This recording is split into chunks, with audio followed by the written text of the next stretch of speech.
हाय, नमस्कार. मी स्नेहा परत आपल्या भेटीला आलेली आहे वेगळी कविता घेऊन. नेहमीप्रमाणे कशा वाटतं माझ्या कविता मला नक्की कळवा. सबस्क्राईब करा, लाईक करा, शेअर करा, कमेंट्स करा.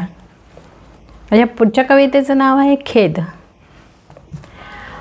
छोटीशी कविता आहे, बघा कशी वाटते ते. खेद ना करावा त्या आसवांचा, बरसतात म्हणून का दोष द्यावा त्यांना. खेद ना करावा त्या आसवांचा, बरसतात म्हणून का दोष द्यावा त्यांना. बरसू द्यावे त्यांनाही कधीतरी, बरसू द्यावे त्यांनाही कधीतरी. मन हलके करण्यास तेच साथ देतात आपल्याला, मन हलके करण्यास तेच साथ देतात आपल्याला. सोबत आहे त्यांची आपल्याला जन्मापासूनही, सोबत आहे त्यांची अश्रूंची आपल्याला जन्मापासूनची. म्हणूनही का घाबरावे आपण त्यांना, म्हणूनही का घाबरावे आपण त्यांना.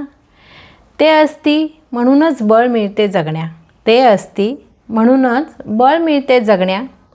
म्हणूनच अर्थ मिळतो त्या जगण्याला. कोणीच विचारत नाही त्यांना, आपणच त्यांचे सोबती. कोणीच नाही विचारत त्यांना, आपणच त्यांचे सोबती. ना बाजारात विकले जाई, ना फुगट त्यांना कोणी घेई. ना बाजारात विकले जाई, ना फुगट त्यांना कोणी घेई. कशी वाटली माझी छोटीशी कविता नक्की मला सबस्क्राईब करून कळवा. धन्यवाद.